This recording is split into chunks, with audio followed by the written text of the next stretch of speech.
Welcome to the Alex Salmond Show for a special programme featuring perhaps the most naturally gifted footballer ever to don an England jersey, and certainly the scorer of the most memorable England goal. This week's headlines have been dominated by racism in cricket.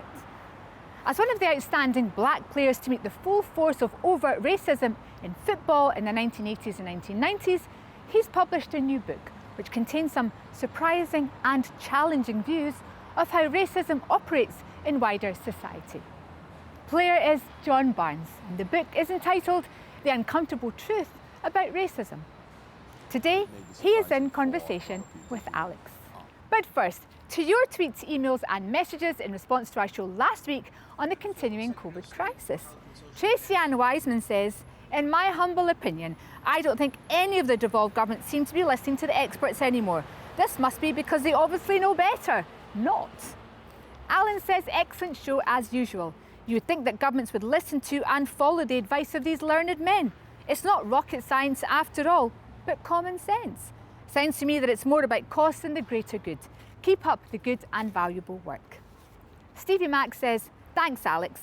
Great information on where we are with COVID. I hope the governments of the UK take heed of the expert advice. So far it's been a total sham how it's been handled. Unbelievable, shocking and disgraceful. And finally, Karen Eastham says, my elderly father was really poorly a couple of weeks ago and they couldn't find a bed for him in 3 hospitals. Difficult times. Wishing your dad well, Karen, from all at the show. John Barnes became an England sensation in June 1984 in the Maracana Stadium in Rio, when the young Watford and England forward dribbled through what seemed like the whole Brazilian team to score a wonder goal.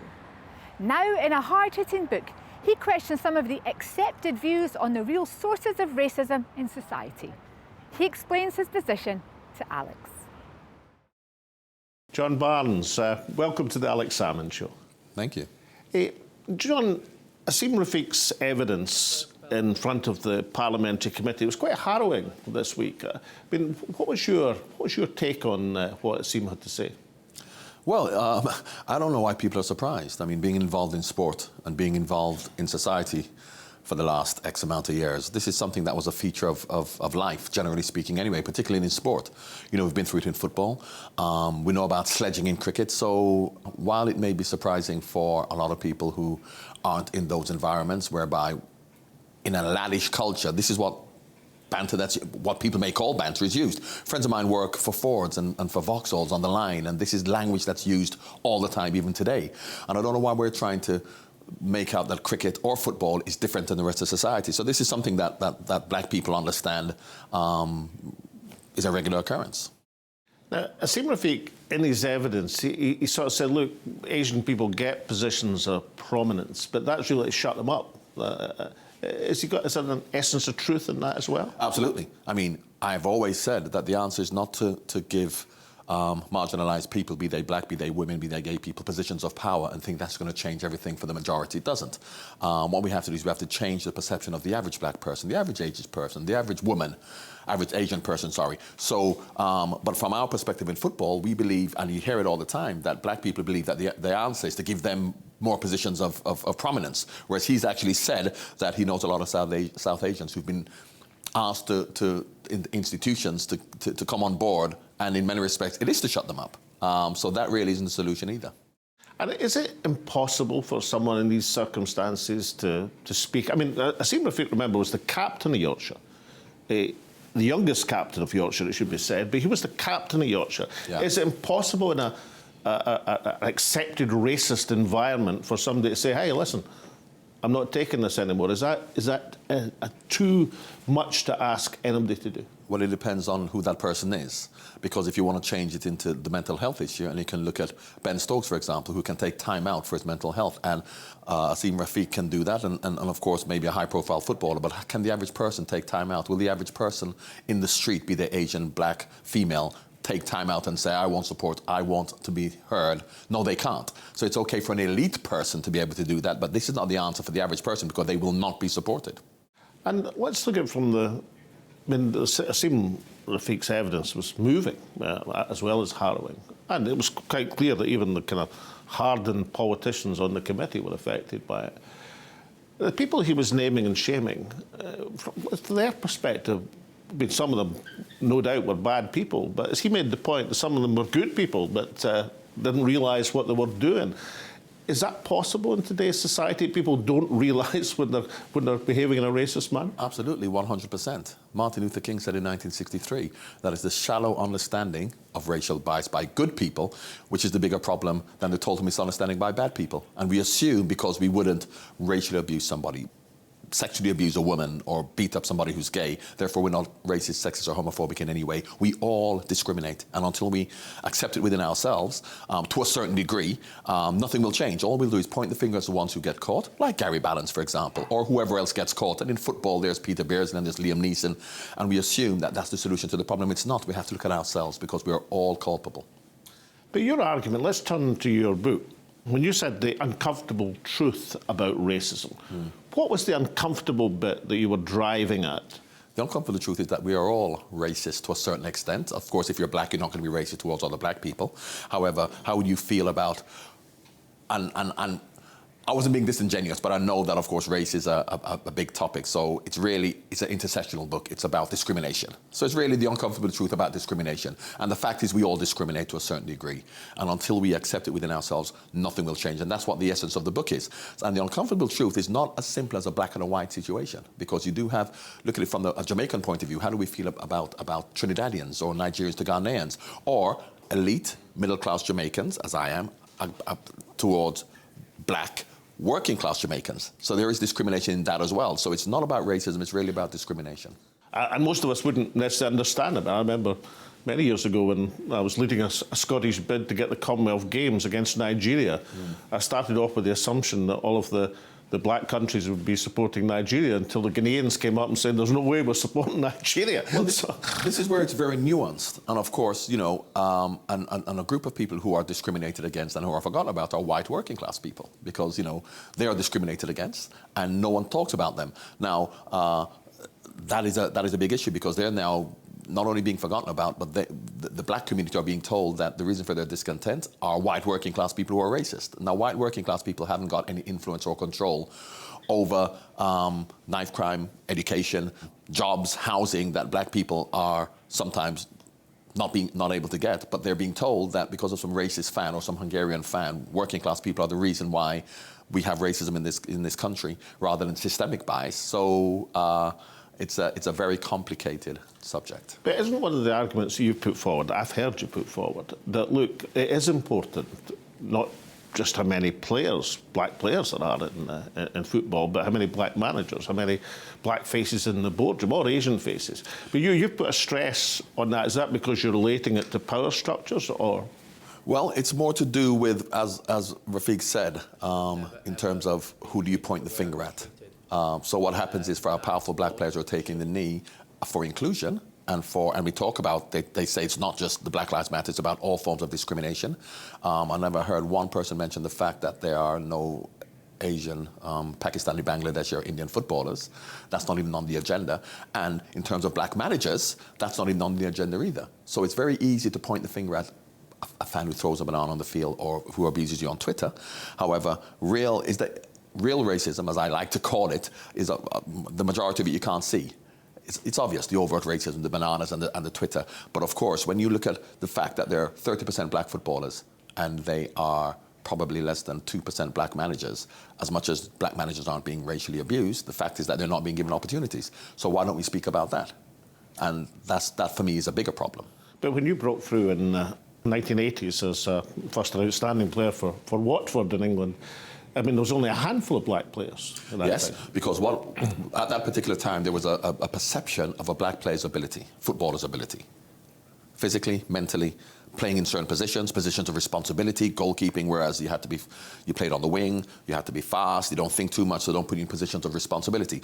Those myths are now dispelled because you've got black goalkeepers, you've got black centre-halves, and more importantly, and I don't mean this, and a lot of black people take this the wrong way when I say this, you have a lot of black footballers who are making lots of money who aren't very good.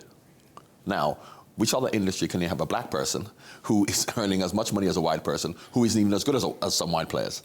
And that for me shows that in terms of from the playing perspective, from a physical perspective, there's no racism at all, racial bias towards black players. Now, to be a manager, you have to be able to think.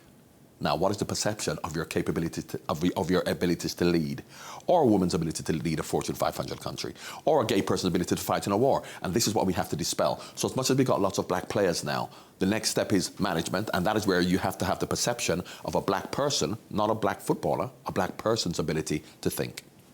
Thinking about your book again, what's your key audience for this book? Who are you trying to get this message across to? I'm trying to get the message across to the people who think they aren't biased, because everybody will agree with what I say, possibly, but they won't think it's them.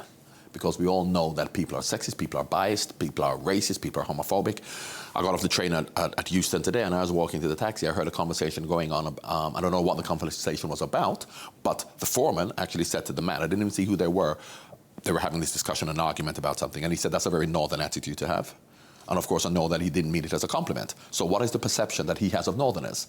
And this is why the book talks about... Did you ask him if it was Northern Jamaica or Northern Watford? Well, I can tell you, people in Jamaica, they have a different perspective on the people on the North Coast. I'm from Kingston, and the Grill and Montego Bay are on the North Coast. And in Kingston, we have a view of them probably being inferior because we're from... So therefore, the bias that we all have is based on a perception, a wrong perception that we have based on ridiculous things. Like, for example, when I first came to England in 1976, they used to have all of these Irish jokes, and Irish people were thick, and I thought, I didn't know any Irish people, but then I was like telling Irish jokes because paddies are thick. That's what I was told, which is not, and of course, I don't want to talk about Scottish people. And when I started playing football, and when we went to the bar and they talk about Scottish people not buying a drink, which obviously isn't true, but this is how perceptions stick when you have people telling you things that aren't true. Let's take a hopeful view of this for a second. I mean, isn't this just a question of football becoming more cosmopolitan? As it becomes more cosmopolitan, it will, by definition, become less racist. I mean, it is more difficult, not impossible, of course, for fans to target a black player when there's one or two black players running about in the opposing team. It does become a bit more difficult if, half the side is black and half the other side is black. Well, it really depends on how well those black players play, because we've seen after England missed those penalties, when all of a sudden we spoke about this new all-inclusive England football team because we were winning matches, then of course as soon as three of them miss penalties, you can see what happens. So the solution isn't for you to have more black players, because what will happen is if they play well, we'll love them, and if they don't play well, we'll abuse them. So the whole idea of Mo Salah changing the perception of people towards Muslims is not if he was a terrible player, he wouldn't. And then if he leaves Liverpool next year, he isn't going to change that. So that is not real, because of course we know sport is so emotive that fans will love you if you give them success, no matter who you are. But if you don't give them success, that is where their preconceived ideas and their unconscious bias in terms of the way they've been conditioned takes them back to then, what do I believe of this person? Very much like if a female referee walks onto the field, before we see her capabilities, most men will think, I think a man would be better. Until they see that she's very good and the man's no good, then they may change. But the unconscious bias that they have is that men are better than women at refereeing football matches. Thinking about the game you love, John, would there be anything that you saw or a symbol which you would say, yeah, we're finally getting somewhere, we're finally making the breakthrough? Or do you think that is happening gradually, or are we still back in the dark ages? All you can do is highlight the issues, and that's what football has always done. From the Champions League 30 years ago, when you used to pass this red card down the line, it is highlighting the problem. Taking in is highlighting the problem. What is next? We have to do something tangible. And sport can't do anything to change people's perceptions. If we live in a racially biased, sexist, homophobic society, until we tackle it in society, it will exist in all walks of society. You can't take football or cricket out of that, or the police, for example, and then say, we have to get rid of it in these industries or these institutions. We have to get rid of it in society first, because before you're a football fan, before you're a policeman, before you're a cricketer or a cricket fan, you're a member of society, and you carry your sensibilities with you. You don't all of a sudden go into these industries or institutions and then become biased in any way. And that's what we have to tackle. We have to tackle it in society, but we're doing it the other way around. And when we come back after the break, that's exactly what we're going to be talking about: racism in wider society. Welcome back. Alex is in conversation with one of the finest footballers to grace an England shirt. But there's much more to John Barnes than educated feet. John Barnes, you were saying you can't separate racism in sport from racism in wider society. Now, if that's the case, then are we looking in the wrong direction of trying to eliminate it in sport when we should be trying to eliminate it through society? Absolutely. Absolutely. We're doing it the wrong way. And not just in sport, from an elite point of view, you have to look at, and of course, I said it's an intersectional book in terms of sexism, homophobia, all kinds of discrimination. You have to look to get rid of it at the bottom, and they'll go up to the top, rather than the other way around. Because for hundreds of years, we've believed that getting more elite black people, women, gay people into positions will then change everything down below, but it won't. We have to change the perception of the average black person, the average gay person, the average woman, and then you'll have many more of them making it up to the top by their own volition, rather than thinking we can pull them up if more people get up to the top. So, and that's to do with society. Think about your own background, John Barnes. Your father, when you came to England, he was the military attaché at the Jamaican High Commission. You went to a grammar school. So you didn't come from an underprivileged background. It would have been relative, certainly to most black people. You came from a pretty privileged background. Did that alter the way you were treated? I mean, were you better treated at a grammar school than you would have been at the local comprehensive? Absolutely. That's why I don't look at my experiences and look at either racism or blackness from my own point of view, because what I struggle with is I struggle to capitalize on certain aspects of blackness while not enduring the everyday reality of the black experience that average black people, the working class black people go through. Because as you say, I came as a military attaché son. My son was at Sandhurst with Andrew Parker Bowles. We lived in Highgate. We lived in Mayfair. My dad had a chauffeur. I went to a grammar school. Then at 17 I became a footballer. So having not gone through the everyday experience, as much as living in London with my friends who were black, I saw what they went through and I know what their families went through. So I understand racism, and I understand that is the racism we really have to change. Not just for a black person because he's black, because a black elite person may go through or experience racist incidents when a banana comes on the field, or if you're an actor and you can't get an Oscar, whereas black people live this every day, and that's what we have to challenge, the everyday experience of the non-elite black people, non-elite women, non-elite gay people. And I don't go through that, and people like me do not go through that. But you would have failed the Norman Tebbit cricket test. If you remember, Norman Tebbit, very prominent Conservative politician who said that, it's all white people being black as long as they support the English cricket team. Yeah. You'd support the West Indies. I would have failed the Norman Tebbit cricket test, but I probably would have gone to university, got a nice job and lived in a nice big house, but I couldn't play cricket. Whereas the average black person who fails the Norman Tebbit cricket test can't get a house, can't get a job, can't get access to social care, and that's much more important than me not being able to play cricket or football if I fail the cricket test, because I would still. And why I think this way is because growing up in Jamaica, which is an all-black country, I saw the way working class black people were treated by middle, upper class and elite black people. So it's not as simple, it's much more nuanced than a black and a white situation. It's about elitism, it's about capitalism, and it's about discrimination and bias generally. And famously, in the Liverpool derby, when you casually almost side-footed a banana off the field, a very famous instant. Did you have the assurance, because that takes a fair bit of poise, at least I would think it'd take a fair bit of poise, was that because of your inner confidence in your own self that you were able to do that, or weren't you bothered, you were just trying to get the ball? That is a very poignant picture. I do not remember doing that at all. Don't forget, this was 1988, 1987, 88. I've been playing football since 1981. And when I played, and it's not because it's West Ham or Millwall or anywhere else, that was happening every single week. A banana came on the field. Now, this is because it's Everton versus Liverpool in a high-profile match, two of the best teams in the country. It was highlighted. But that was happening every week up and down the country. So while people looked at that, and then all of a sudden there's an example of an elite situation whereby we're making a big deal of an elite situation, whereby we had ignored that for years before when it had already been happening. And maybe it was appropriate and it was great that people then started to talk about it, but that was nothing new. And that is why I say I do not remember doing that at all, because this used to happen so often. And the same thing roughly happened with Mark Walters in Scotland.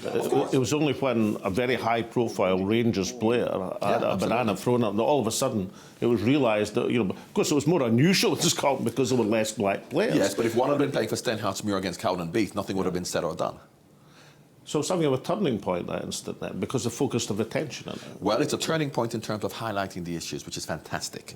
And we're still doing it now, highlighting the issue, taking the knee. We're not talking about why we're taking the knee. We're not talking about a tangible difference that we can make after we've taken the knee to say, what are we going to do next?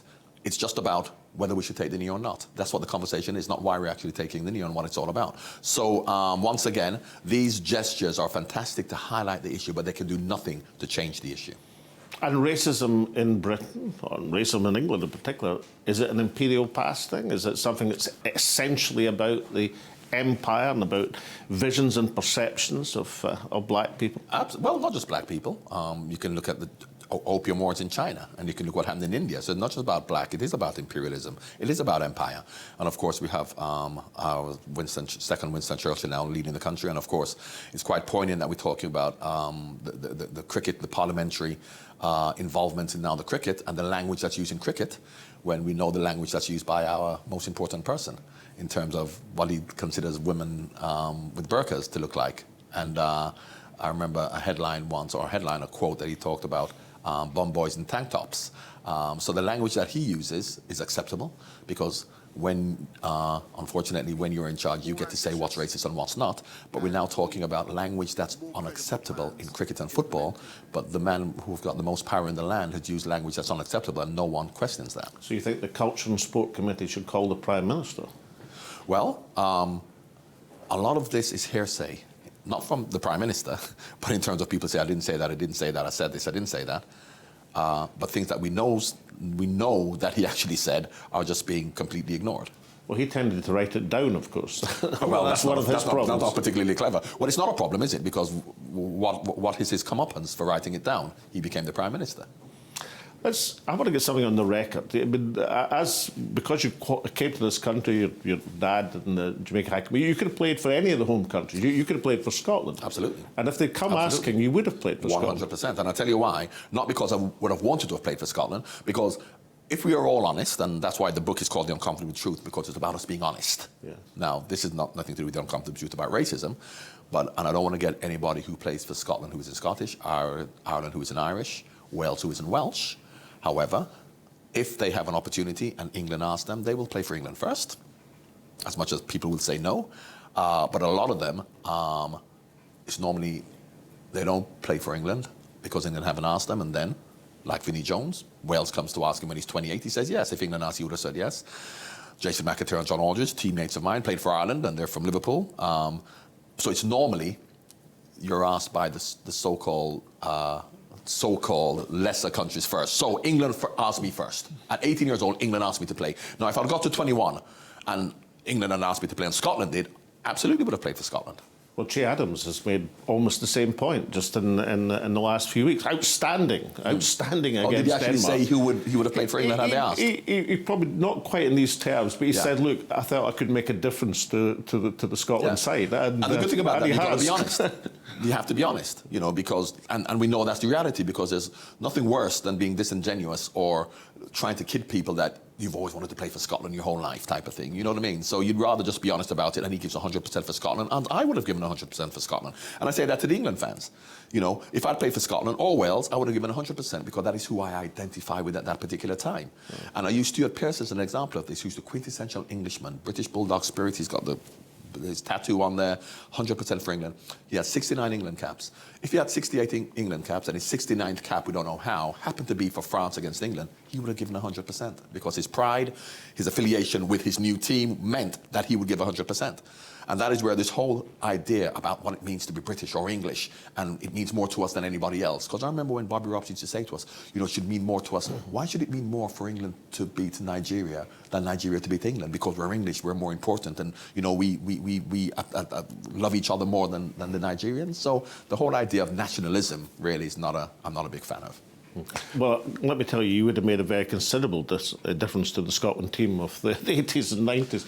With Mo Johnson and Charlie Nicholas, it would have been a good night out. It would have been, not just think it would have been good on the field as well.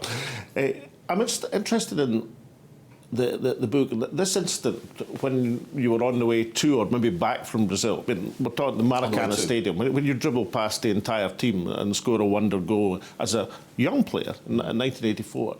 And there's National Front supporters on the plane because the England team at that stage just travelled in steerage. Yeah.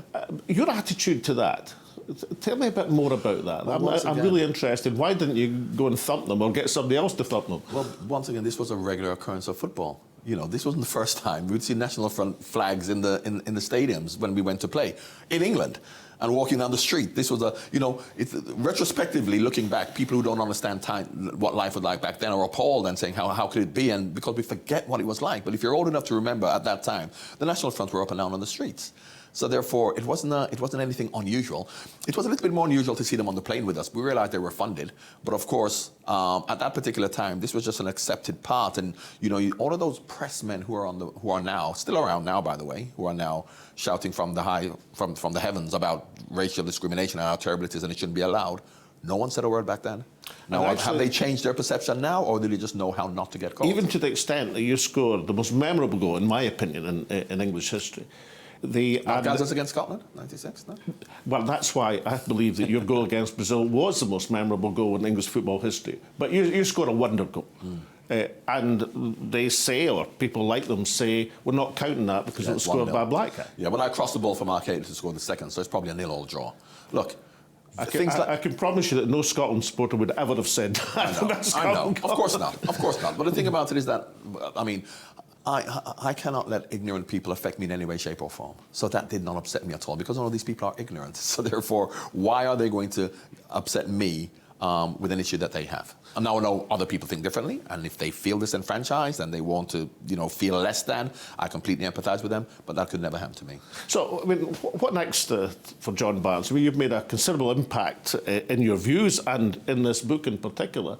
Not uncontroversial. Some people say it's not the right attitude, but many people support what you're saying, and it makes people think. So what next for John Barnes? Well, keep doing what I'm doing. I'm trying to widen the conversation to non-elite people in the inner cities to say, can we have more support for them? Can they have a voice rather than just the elite? So I'll continue to do that. And have you ever considered the field of play that I used to try out, like politics? Is John Barnes not at all any political aspirations whatsoever? None whatsoever, because there's no political solution to discrimination. No political solution whatsoever. John Barnes, thank you so much for joining me on the Alex Salmond Show. Thank you. If Al Gore was intent on telling the world about the inconvenient truths of climate change, John Barnes is telling the uncomfortable facts about racism. The Barnes argument is that much of the anti-racist rhetoric is superficial, that we should be more concerned with racism in the boardrooms than on the terracing.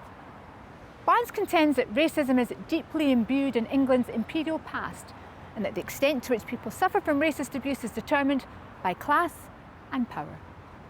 His views are challenging for government and football authorities alike, but that does not make them wrong. And now from Alex, myself and all at the show, it's goodbye, stay safe, and we hope to see you all again next week.